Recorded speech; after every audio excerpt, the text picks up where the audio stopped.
Hello students, welcome back to the white board. मैं हूं साकेत सक्षम और इस वीडियो में हम नया चैप्टर शुरू करने वाले हैं।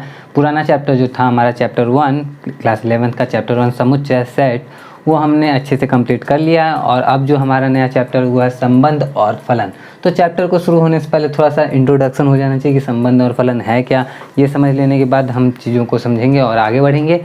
और एक छोटा सा बात बता देता हूँ कि ये जो है समुच्चय से रिलेटेड ही है। मतलब अगर आपको सेट अच्छे से नहीं आता है तो संबंध और फलन समझने में प्रॉब्लम आ सकती है। तो मैं तो चाहूँगा कि चैप्टर वाइज ही आगे बढ़ो तो ज़्यादा बेटर रहेगा। तो समुच्चय वाली वीडियोस पहले देख लेना, और अगर नहीं देखा है फिर भी तुम समुच्चय जानते हो तो भी ये समझ में आ जाएगा। तो अब बढ़ते हैं आगे, संबंध और फलन क्या है। तो संबंध और फलन, रिलेशन एंड फंक्शन जो हैं, फंक्शन का मतलब हम ऑलरेडी जानते हैं, बहुत सारी चीज़ें फंक्शनल जो होती हैं उसमें फंक्शन होता है। और संबंध भी हम जानते हैं, हमारे जो भी रिलेशनशिप होते हैं, मम्मी पापा, भाई बहन, चाचा भतीजा, मतलब एक्सेट्रा जितने भी रिलेशन होते हैं वो संबंध होते हैं। तो मैथ में ये संबंध और फलन क्या है वो समझ लेते हैं पहले।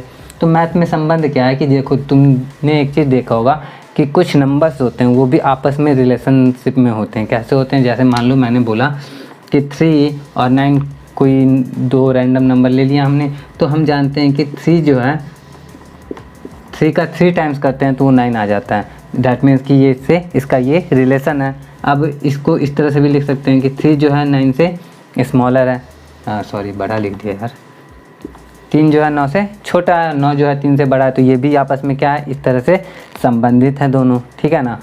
तो ये होता है संबंध नंबर्स का। एक और संबंध इस तरह से देख सकते हैं, जैसे मान लो दो समांतर रेखाएं L और M दोनों आपस में समांतर है, इस तरह से अगर हम बोल रहे हैं तो ये भी क्या हो गया, इन दोनों रेखाओं का संबंध हो गया। तो मैथ में भी कुछ संबंध होते हैं, तो उसी तरह के कुछ संबंध हम लोग सीखने वाले हैं। और फलन क्या होता है, तो फलन के बारे में कुछ ऐसा है कि कुछ विशेष प्रकार के जो संबंध होते हैं उसे फलन कहते हैं। अब यहाँ पे हम लोग संबंध और फलन पे ज़्यादा डीप में नहीं जाएंगे, क्योंकि ये जो है प्रश्नावली 2.1 ही इसमें पढ़ने वाले हैं अभी हम। और फिर से मैं एक चीज़ याद दिला देता हूँ कि यहाँ पे मैं प्रश्नावली 2.1 के प्रश्नों को हल नहीं करने वाला हूँ। मैं बस यहाँ पे आपको कुछ चीज़ें बताने वाला हूँ, इसका थोड़ा बहुत कुछ बताने वाला हूँ। इससे क्या होगा कि इसके सारे के सारे प्रश्न खुद से हल कर लोगे, इस तरह की चीज़ें होने वाली हैं। तो वीडियो को अच्छे से देखना और अच्छे से समझना, ठीक है। अब ये किस बारे में युवा समझ लेते हैं कि प्रश्नावली 2.1 में हम लोग बेसिकली पढ़ने क्या वाले हैं। हम लोग पढ़ने वाले हैं कार्तीय गुणन। कार्तीय गुणन, कार्तीय गुणन किसका? तो समुच्चयों का कार्तीय गुणन। इसको इंग्लिश में क्या कहते हैं?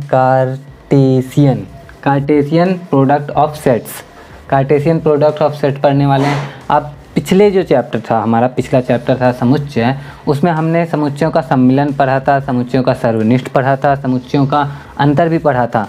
तो 3 चीज़ें पढ़ ली, समुच्चय union of sets, intersection of sets, उसके बाद डिफरेंस ऑफ सेट्स। लेकिन यहाँ पे है हमारा मल्टीप्लिकेशन ऑफ सेट्स, और इसे पढ़ के हम लोग आगे बढ़ेंगे। अब मल्टीप्लिकेशन आया कहाँ से सेट्स में, समझना चीज़ों को अच्छे से। जैसे मान लो कि एक कोई समुच्चय है जो कलर का समुच्चय है, जैसे लाल पीला, लाल बोल,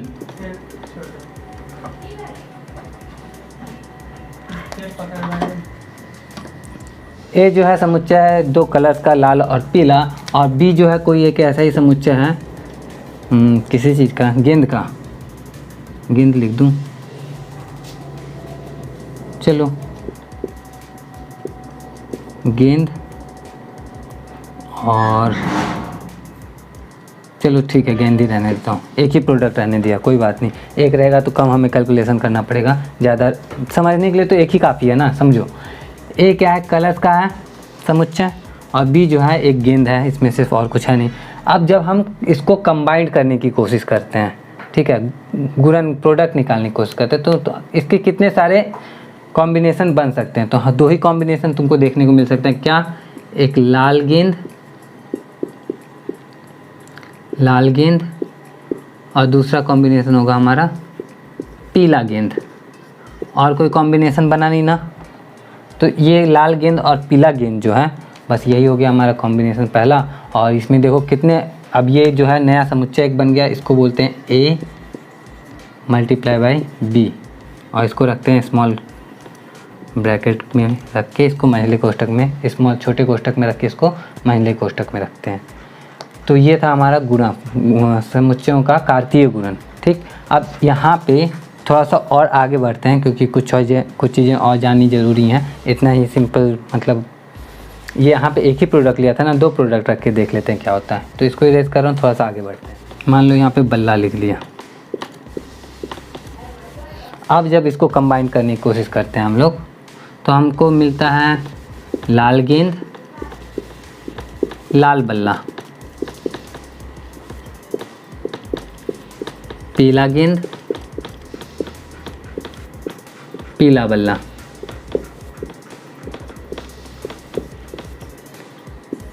और ये सारे छोटे छोटे कोष्ठक में बंद हो जाएगा। तो यहाँ पे हमको कितना अवयव देखने को मिले इस वाले समुच्चय में? 1 2 3 4 अवयव देखने को मिले। तो तुमने एक चीज़ नोटिस किया होगा कि इसमें 2 अवयव थे, इसमें भी 2 अवयव थे, तो 2 दूनी 4 हो गया हमारा। ठीक है, उस टाइम पे 2 था और 1 था, तो 2 के 2, यानी कि सिर्फ 2 ही अवयव आया था। तो कार्तीय गुणन जो होता है, किसी भी 2 समुच्चयों के कार्तीय गुणन में जितने अवयव होते हैं वो उनके अवयवों के नंबर्स के गुणनफल के बराबर होते हैं। मतलब यहाँ पे अगर a इंटू बी में कितने अवयव होंगे वो हमें पता करना है, तो इसको हम सीधे सीधे number of a multiply by number of b से पता कर सकते हैं। ठीक है, अब थोड़ा सा और आगे बढ़ते हैं और एक और चीज़ समझना हमारे लिए ज़रूरी है, उसको समझते हैं। अब दूसरी चीज़ जो हमारे लिए समझनी ज़रूरी है वो ये है कि यहाँ पे जो कार्तीय गुणन होता है a इंटू बी, वो b इंटू ए के बराबर नहीं होता है। यही यहाँ पे मतलब नॉर्मल जो समुच्चयों का सम्मिलन जब हम करते थे, जैसे a यूनियन b करते थे, तो ये b यूनियन a के बराबर होता था। पिछले चैप्टर में जो हमने पढ़ा था, a इंटरसेक्शन b करते थे तो ये b इंटरसेक्शन a के बराबर होता था, ये भी पिछला चैप्टर वाला। लेकिन यहाँ पे जो मल्टीप्लाई है कार्तीय गुणन समुच्चयों का, ये दोनों आपस में बराबर नहीं होता है। अब ये कैसे काम करता है उसको समझने के लिए हम कार्तीय गुणन का जो परिभाषा बुक में दिया हुआ है उसको डिकोड करते हैं। ठीक है ना, उसको समझते हैं। अगर a है, ठीक है, a कुछ लिख दिया हमने ऐसे ही 1 2 3, और b हमने लिख दिया कुछ ऐसे ही x y, सिर्फ 2 ही लिखते हैं। ठीक है, तो a और b हमने इस तरह से लिख दिया। तो a और b का जो कार्तीय गुणनफल होगा वो ऐसे अवयवों से भरा होगा जिसका प्रथम पद जो होगा वो a वाला होगा। तो 1 x, दूसरा 1 y, फिर 2 x, 2 y, फिर 3 x, और लास्ट में हमारा 3 y। ठीक है, तो a और b का जो कार्तीय गुणनफल होगा वो ऐसे क्रमिक युग्मों का समुच्चय होगा जिसका प्रथम पद जो होगा, प्रथम पद वो a का सदस्य होगा और द्वितीय पद b का सदस्य होगा। और इस वजह से मतलब यहाँ पे लिखने पे डिपेंड करता है हमारा कि हमने पहले क्या लिखा। अगर यहीं पे पहले मैं b लिख देता, b गुने 1 का मतलब b और a का कार्तीय गुणनफल ज्ञात करता, तो सब कुछ ऐसा ही कुछ रहता, बस प्रथम पद b का होना चाहिए। प्रथम पद b का होता है, इन सभी युग्मों में प्रथम पद b का होता है। तो x1 x2 x3। नेक्स्ट है हमारा क्या,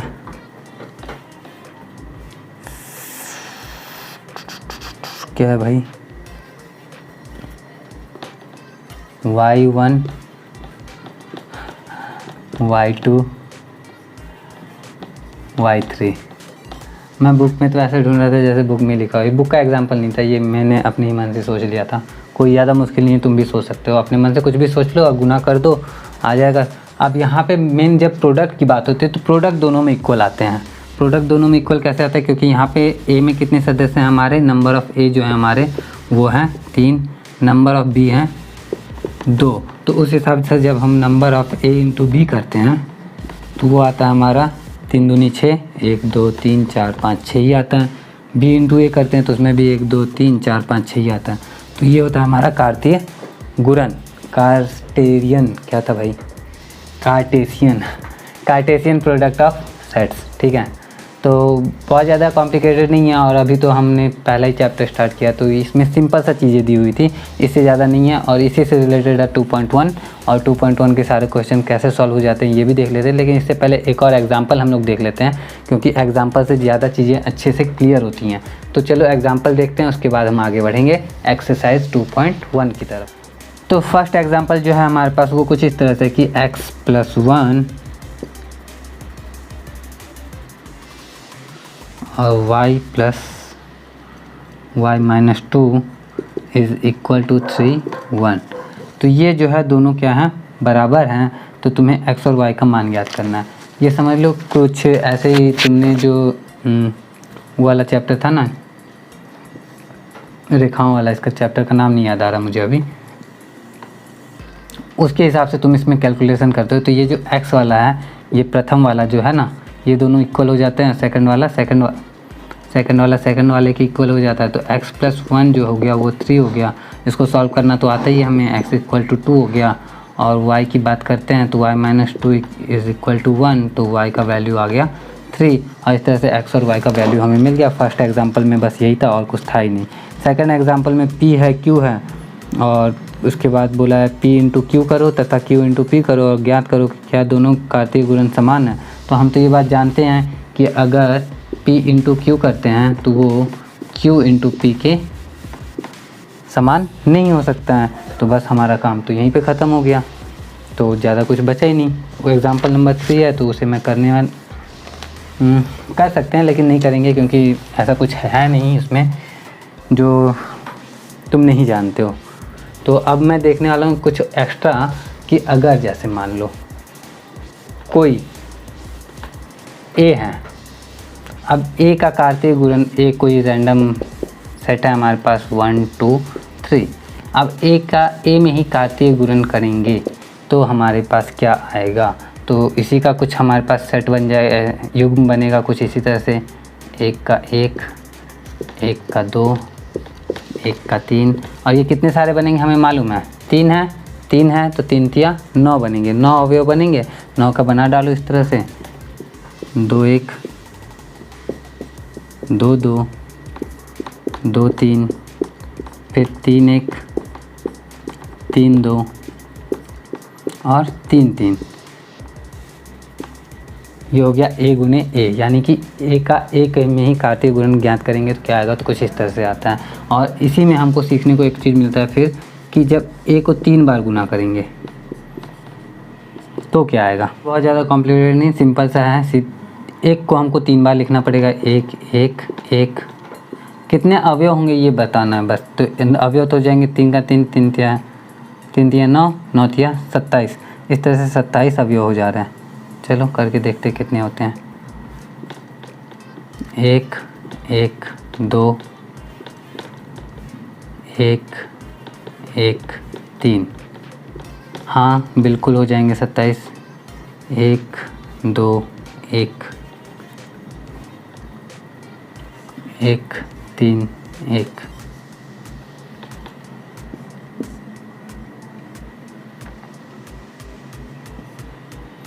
दो 1 1 3 1 1।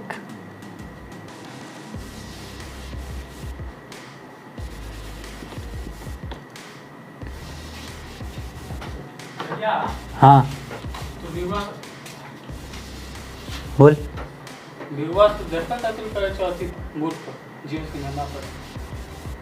ठीक, तो इसको जब हम बहुत सारे लिखने चलेंगे तो ये क्या हो जाएगा ना कि ये अपने आप 27 तक हमें मिल जाएगा। और ट्राई कर लेना खुद से, क्योंकि एक ही चीज़ बार बार लिखूँगा तो कुछ फ़ायदा तो है नहीं इसका। समझने वाली चीज़ें हैं, समझ में आ गई होंगी मेरे ख्याल से। और हम आते हैं सीधे एक्सरसाइज पे। एक्सरसाइज के क्वेश्चन देख लेते हैं किस टाइप के क्वेश्चन हमें देखने को मिल रहे हैं 2.1 में। इजी हैं या डिफ़िकल्ट हैं। अब इजी डिफ़िकल्ट से तो फिर तुम्हें कुछ याद ही आ गया होगा। जैसा कि मैं हमेशा बोलता हूँ, अगर तुम्हें आता है तो इजी है, नहीं आता है तो डिफ़िकल्ट है। तो चलो चीज़ों को समझते हैं, देखते हैं। अगर हमारे लिए डिफ़िकल्ट है तो उसे ईजी बनाते हैं। आ जाओ, प्रश्नावली 2.1। इसमें टोटल 10 क्वेश्चन हैं और 10 क्वेश्चन में हैं तो मैं पहला और आखिरी वाला बता देता हूँ, ठीक है। बाकी खुद से ट्राई करना।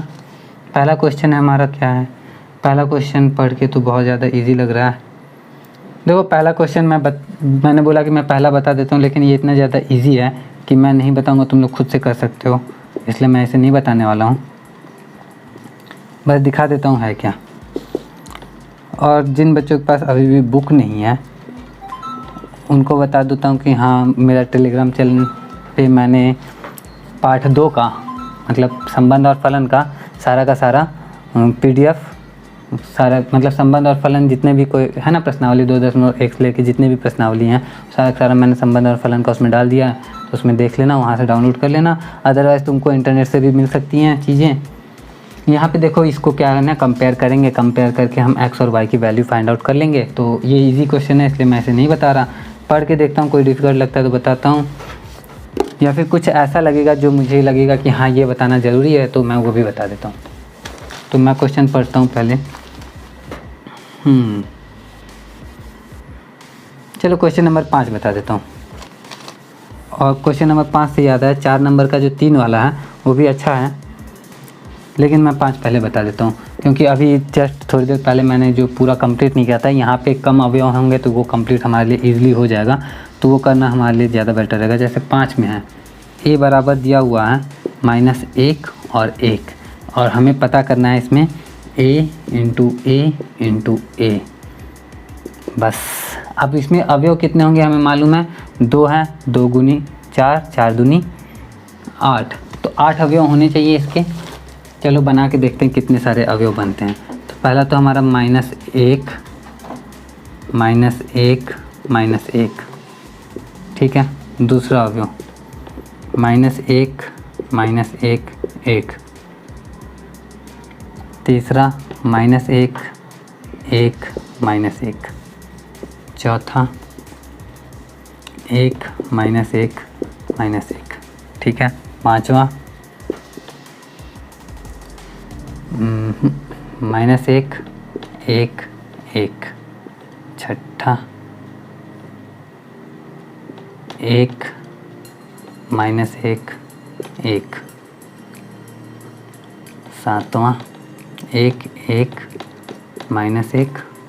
और आठवां 1 1, और नौवां, तो नौवां कुछ नहीं बनेगा हमारा। जैसा कि देख लो ये इसमें कितने अवयव बन गए, 1 2 3 4 5 6 7 8 अवयव हमारे आ चुके हैं। इसमें 8 से ज़्यादा अवयव हो भी नहीं सकते क्योंकि तुम्हें मालूम है कि नंबर ऑफ़ ए जो है वो तो 2 ही है ना, तो नंबर ऑफ़ ए 2 है तो a इंटू ए करेंगे तो 2 दूनी 4 ही रहेगा, और जब a को 3 बार मल्टीप्लाई कर लेंगे तो 2 गुने 2 यानी कि 8 आ जाएगा हमारा। तो इस वजह से ये जो है हमारा ये इतना आएगा। वैसे ये भी सिंपल ही था लेकिन फिर भी मैंने बता दिया क्योंकि अभी जस्ट थोड़ी देर पहले 3 अवयव थे, 3 का हमारा कितना सारा हो जाता, तो कितना सारा 3 का हमारा 27 हो जाता, तो 27 लिखने में टाइम लग रहा था, इस वजह से मुझे लगा कि ये वाला बता देना चाहिए इसलिए मैंने बता दिया। अब देखते हैं दूसरे क्वेश्चन को। तो दूसरे क्वेश्चन के नाम पे मैंने बोला था कि एक फर्स्ट बताऊँगा एक लास्ट बताऊँगा, तो लास्ट वाले को ही देख लेते हैं हम लोग। लास्ट में हमारे पास है कार्तीय गुणन a गुने a में 9 अवयव हैं जिनमें से 2 अवयव दिए हुए हैं, तो समुच्चय a ज्ञात कीजिए। इजी है, देख लो समझ लो। क्वेश्चन नंबर 10 बोला a इंटू ए में 9 अवयव हैं। a इंटू ए में कितने अवयव हैं, 9। इसका मतलब कि a में जो अवयव होंगे वो तो सिर्फ 3 होंगे, तभी तो a इंटू ए में 9 अवयव हो गए, ठीक है।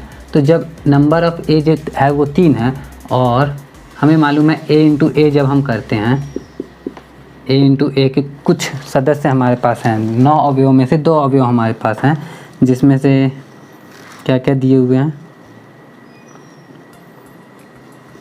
-1 0 तथा 0 और 1।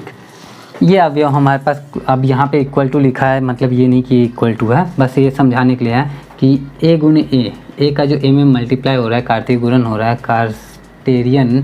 कार्टेशियन ही था ना, कार्टेशियन देख लेता हूँ क्या था, कार्तीय गुणन था ये तो याद है ना, कार्टेशियन। हाँ, तो ये जो कार्टेशियन प्रोडक्ट है उसमें हम जानते हैं कि जो प्रथम वाला पद होता है वो फर्स्ट वाले सेट का होता है और जो द्वितीय वाला जो पद होता है वो सेकंड वाले सेट का होता है। लेकिन यहाँ पे तो दोनों के दोनों सेट सेम है और इस सेट में टोटल 3 मेंबर दिए हैं, तो ए हमारे पास जो आएगा वो होगा -1 0 और 1।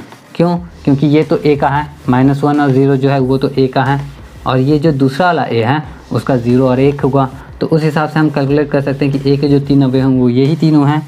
और उसके बाद पूछा है कि शेष अवयव भी ज्ञात कीजिए, किसके?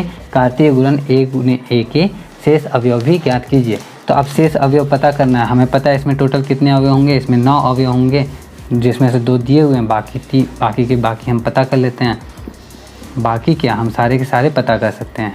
-1 उसके बाद -1 का 0, फिर -1 का 1 के साथ। ठीक है, आगे बढ़ो। आगे है 0 का -1 के साथ, 0 का 0 के साथ और 0 का 1 के साथ। और लास्ट वाला क्या है? 1 का -1 के साथ, 1 का 0 के साथ और लास्ट में हमारे पास बचता है 1 का 1 के साथ। और इस तरह से 9 अवयव हो गए। इसमें से 2 हमारे पास दिए हुए थे, तो इसमें से जो 2 दिए हुए हैं उसको हटा दो, तो बाकी का सारा जो हमारा बच गया वो हमारा आंसर हो जाएगा। तो ज़्यादा डिफ़िकल्ट है नहीं, कुछ नई चीज़ें हैं। हाँ, समझ सकता हूँ कि चीज़ें नई जब होती हैं तो समझने में थोड़ा बहुत टाइम लगता है, तो चीज़ों को ध्यान से देखोगे समझ में आ जाएंगी। तो आज के लिए मैं इतने रखता हूँ, मिलता हूँ तुम लोग से नेक्स्ट वीडियो में। नेक्स्ट वीडियो में हम लोग संबंध पढ़ने वाले हैं, जो एक्सरसाइज 2.2 में है। तो इसको अच्छे से समझे रहोगे तो वो समझने में आसानी हो जाएगी। तो बस आज के लिए इतना ही, मिलता हूँ नेक्स्ट वीडियो में। Till then take care of yourself, क्योंकि तुम्हारे अलावा और कोई तुम्हारा ख्याल रखने नहीं वाला है। ठीक है ना, बाय। सब्सक्राइब करना नहीं भूलना।